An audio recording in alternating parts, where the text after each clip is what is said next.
من اینجا ریشه در خاکم، من اینجا عاشق این خاک اگر آلوده یا پاکم، من اینجا تا نفس باقیست میمانم، من اینجا باز در این دشت خشک تشنه میرانم، من اینجا روزی آخر از دل این خاک با دست تهی گل برمی‌افشانم، من اینجا روزی آخر از ستیغ کوه چون خورشید سرود فتح میخوانم و میدانم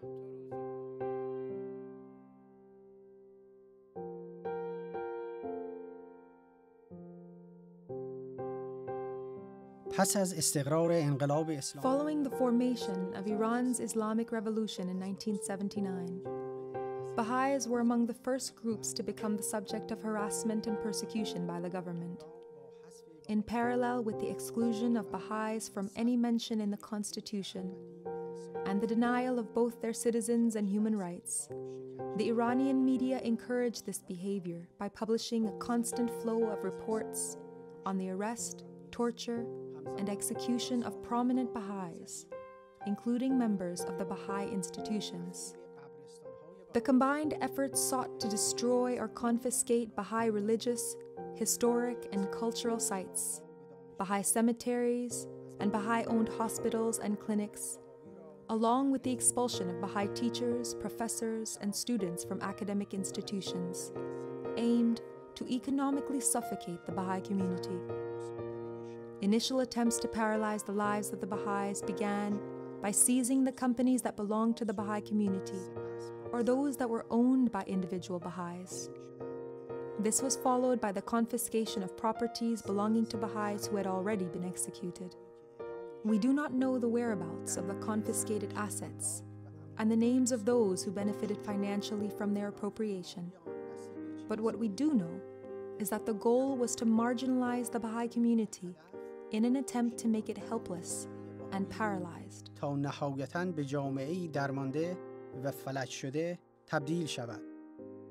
اخراج بهائیان از مشاغل. From the very beginning of the revolution, Islamic purging committees were installed in every office and ministry in the country. Among their main activities was to expel Baha'is from government positions. Baha'i employees who refused to convert to Islam were fired from work, and their retirement benefits were entirely dissolved. The appointment of Muhammad Ali Rajai as the Minister of Education, and later as Prime Minister, served to significantly increase the efforts to dismiss Baha'is from academic institutions. At the start of 1980, Iranian newspapers published reports on the collective expulsion of Baha'i elementary and high school teachers. As a result, the universities, government offices, museums, and even private companies were gradually forced to follow suit. In the initial months following the victory of the Islamic Revolution, Ayatollah Sadughi, hostile towards the Baha'is of Iran, ordered the expulsion of all Baha'is from their positions during a Friday morning sermon. Following his comments, groups of misguided people in various towns invaded the homes of Baha'is, ransacked their belongings, beat them, and set their properties on fire. According to a statement published in the Kayhan newspaper on 7 December 1981, expulsion of all Baha'is from government positions had become the regime's official policy. As a result, the services of all Baha'i doctors, nurses, teachers, and other professionals were terminated. In almost every case, the verdicts issued to these Baha'is stated that only if the dismissed person recanted the Baha'i faith and converted to Islam could they return to work. Another blow against the Baha'i community came in 1984, when clerics and Islamic courts announced that the payment of salaries to dismissed Baha'i employees was, and always had been, illegal. As a result, it was mandated that any payment ever made to a Baha'i must be returned.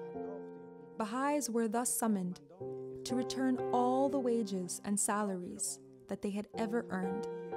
And since most were unable to pay back the money, they were imprisoned. لذا، روانه زندان‌ها شدند. مشکلاتی که برای زارعین و روستاییان Compared to Baha'is employed by the government, Baha'i farmers and villagers faced even more severe circumstances. Farmers, whose families had worked for generations after generations on their lands and were earning for their livelihood, suddenly lost everything by the order of certain clerics and Friday prayer leaders. During Ahmadinejad's presidency, the persecution of the Baha'is in Iran increased unprecedentedly in intensity and scope, and this abuse still continues today. Baha'is are denied their right to work even in the private sector. They are randomly questioned, arrested, and detained. Their homes and businesses are invaded, and their shops and offices forcibly closed. Legal ownership of inherited properties of Baha'is was another measure used by the government of Iran to exert economic pressure on the Baha'i community. Influential clerics who were hostile towards the Baha'is took steps to deprive them of their rightful inheritance. If there was a Muslim relative in the family of a deceased Baha'i, the entire inheritance would be allocated to that person, regardless of the relationship. In cases where there was not a Muslim relative, the assets would be seized and ownership transferred to newly created foundations. In 2008, new economic pressures began in Semnan with the arrest of some members of the Baha'i community and the sealing off of their business premises. These attacks were subsequently extended to other cities such as Hamadan, Tonikabon, Rafsanjan, Sari, Qaimshar, Babal, Bandar Turkaman, Muhtelgu, Giraft, and Kerman. Semnan served as a pilot to explore a strategy to economic persecution that could be executed on the Baha'is in other parts of the country. According to Semnan's Friday prayer leader, if we can expel Baha'is from Semnan, we will be able to expel all the Baha'is of Iran. The ultimate intent of this process seemed to be to oppress the Baha'is to the point that they would have no choice but to leave their homeland. Currently, in Semnan, all Baha'i business premises, factories, shops, orchards, and agricultural lands are prohibited from engaging in any business.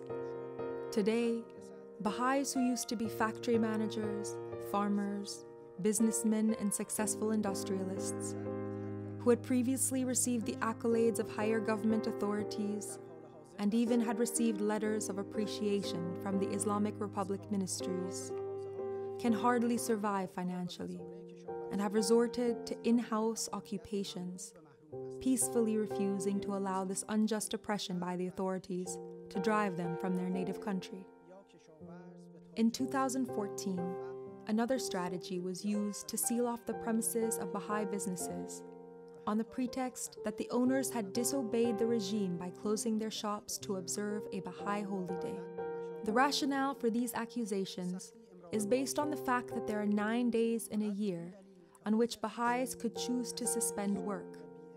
However, according to trade union regulations in Iran, anyone holding a business license is allowed to close his business for up to 15 consecutive days for any reason.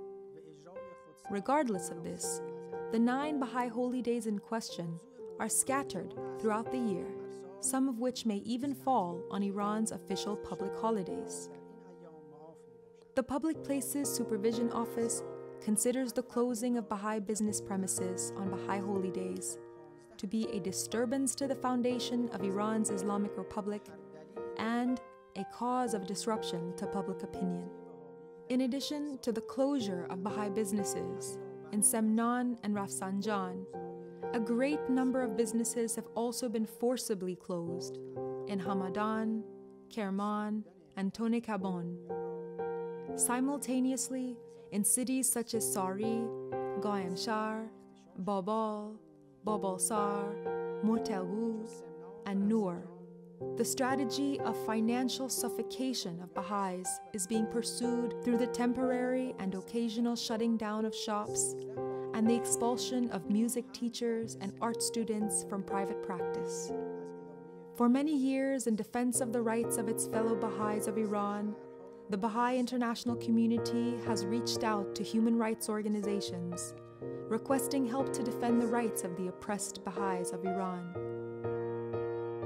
The officials of the Iranian government claim that these legal defenses are plots against Iran by Israel, the United States, and the United Kingdom, and denounce the Baha'is as subjects and spies of these countries.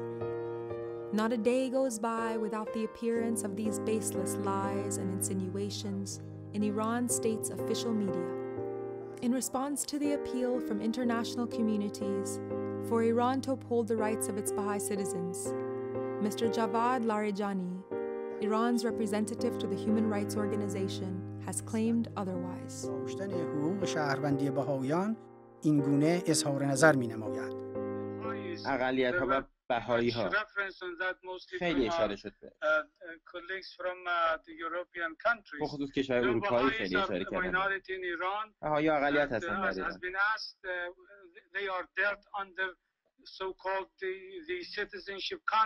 اینها رو خب میگن که یک قرارداد شهروندی هست.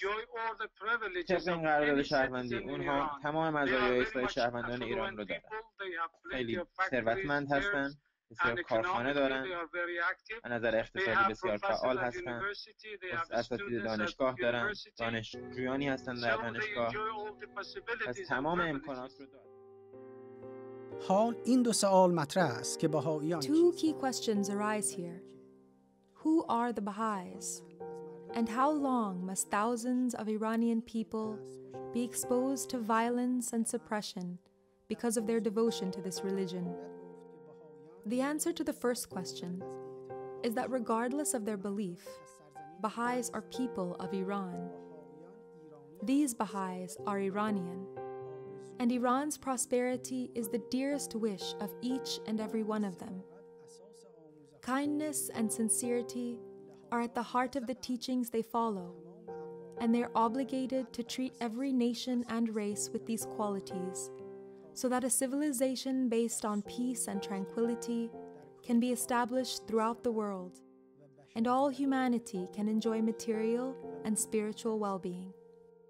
In regard to the second question, violence, persecution, and injustice against Baha'is will end when the noble people of Iran support more than ever before the rights of Baha'is and other minorities, and defend the rights of all citizens as they pursue a path towards democracy. Questions such as the following must be thought about deeply by every Iranian. Why have my fellow countrymen, people from my town, my neighbors, and friends been persecuted for years because of their beliefs? Why are their children deprived of higher education in universities? Why are Baha'is deprived of their right to work in many professions, while being asked to carry out the compulsory military service and pay taxes? Why are the families of Baha'is who sacrificed their lives for their country, veterans and captives during the war with Iraq, now deprived of the privileges that others in that same position enjoy? Why has the shop of this man been closed? A man who suffered chemical exposure while fighting for his country in the war.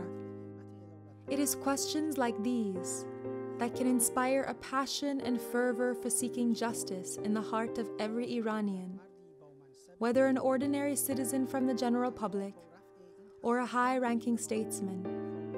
Only by eliminating these prejudices will we be able to focus on the development and progress of our precious country, regardless of any religion or belief, and work together towards a free and more prosperous Iran, thus bringing to life the withered tree of our homeland. و درخت افسرده وطن را بارور و سرزنده نماییم.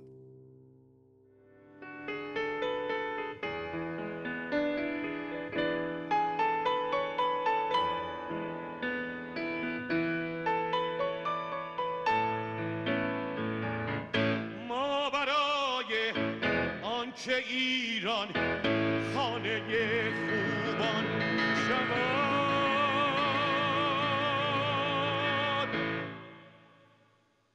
رنج دوران